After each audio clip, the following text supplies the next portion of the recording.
Kemudian sekarang slide ke-6 terkait verifier sarana pengelolaan dan pemantauan dampak terhadap tanah dan air. Slide sebelumnya kan terkait SOP. Nah, slide ke-6 ini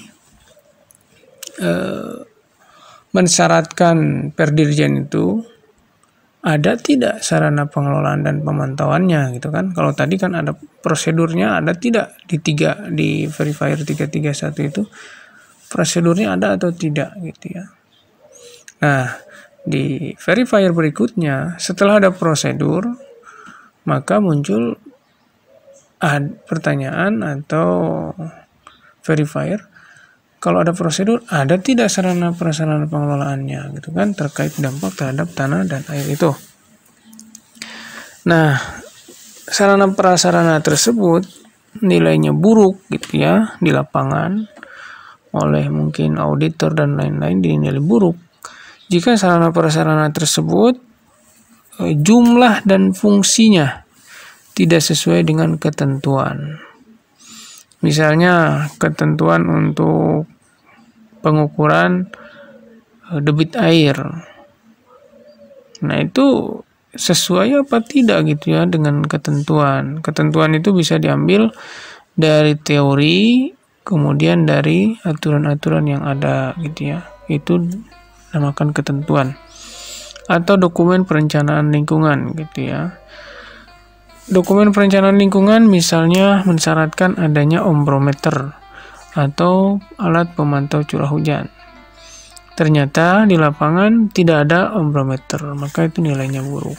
Atau di dokumen perencanaan mensyaratkan bahwa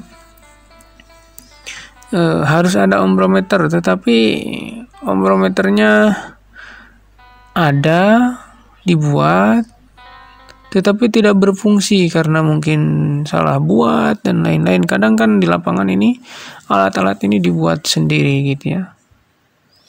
Nah, selama memenuhi ketentuan atau dokumen perencanaan, maka ya alat itu ya kenapa tidak dibuat sendiri gitu ya.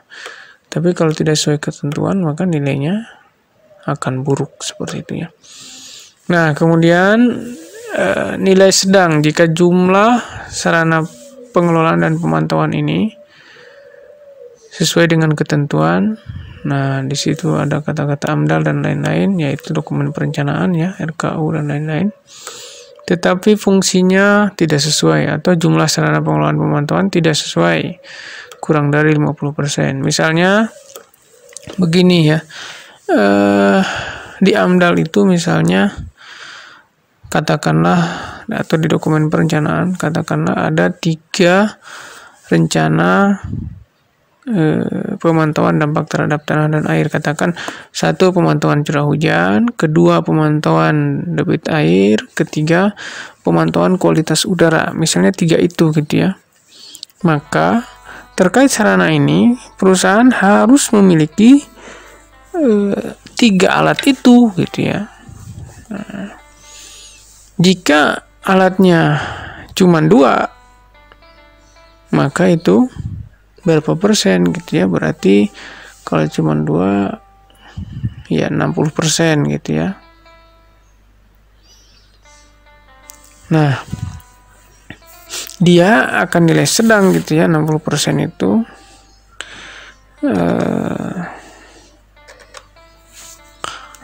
karena masuk kurang, karena ya masih lebih dari 50% itu gitu ya. Nih ada kata-kata kurang dari 50% itu nilainya sedang. Jadi dari 3 alat yang diharuskan dalam dokumen perencanaan, misalnya perusahaan cuma ada 1 alat saja, ya dia nilainya sedang lah gitu ya. Karena di sini ada dalam kurung kurang dari 50% gitu ya jumlah sarana pengelolaan pemantauannya. Nah, jadi dari 3 alat yang diharuskan, kemudian perusahaan cuma punya 1, maka bisa nilai sedang gitu ya. Jadi memahami peraturan ini kita harus kata per kata gitu ya, seperti ketentuan, sesuai dengan ketentuan gitu ya. Ketentuan itu apa? Kemudian kurang dari 50% ini tidak bisa diabaikan gitu ya. Nah, itu.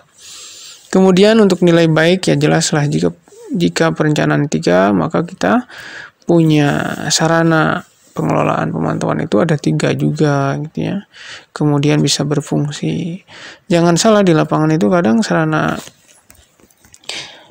untuk pengelolaan pemantauan ada gitu ya sarananya, tetapi kadang seperti replika gitu ya, atau pajangan saja, tidak bisa berfungsi. Banyak seperti itu gitu ya. Nah, bernilai baik jika sarana prasarana tersebut bisa berfungsi. Contoh kasus sarana untuk pemantauan erosi berbentuk bak pemantauan gitu ya. Nah, ini bak pemantauan sering kali di lapangan banyak membuat tidak sesuai ketentuan ya, tidak sesuai dengan teori gitu ya. Sehingga bak erosi itu kalau dihitung-hitung banyak sampel erosi yang keluar dari bak dan lain-lain. Atau bak penampungnya, bak kedua, ketiga tidak ditutup sehingga jumlah air yang masuk ke dalam bak akan tercampur dengan air hujan dan lain-lain. Nah, seperti itu. Itu paling mudah untuk memantau di lapangan itu terkait bak erosi. Atau kadang-kadang di perencanaan pemantauan bak erosi itu harus ada di bekas tebangan gitu ya. Kemudian mungkin di areal terbuka, baik itu di sekitar camp atau di kiri kanan sungai gitu ya. Dan juga di bekas jalan sarat misalnya gitu ya. Nah, perusahaan hanya memasang satu saja gitu ya. Nah, itu berarti rencananya harus ada di 3 lokasi, dia cuma pasang 1 lokasi gitu ya. Nah, jadi dia hanya melakukan 30% saja gitu ya. Nah, seperti itu. Maka dia belum bisa baik. Atau pengelolaannya perusahaan itu kan RKT berpindah-pindah gitu ya. Nah, diantaranya alat pemantauan ini harus dipasang pada RKT berjalan. Misalnya sekarang RKT 2020. Maka bak pemantau erosi ya harus ada di RKT 2020 itu gitu ya. Yang paling kelihatan misalnya di HTI ya. Nah, jika bak pemantau erosinya tidak bergerak dari tahun ke tahun hanya di situ saja, sedangkan blok RKT atau areal kerja itu kan pindah-pindah gitu, tahun ini di blok mana, tahun berikutnya di blok mana gitu. Nah, si pemantau ini tidak pindah-pindah di situ aja. Nah, itu berarti tidak bisa dikatakan tidak berfungsi dengan baik gitu ya. Karena apa? Karena lokasi pemasangan yang tidak tepat. Demikian untuk slide 6.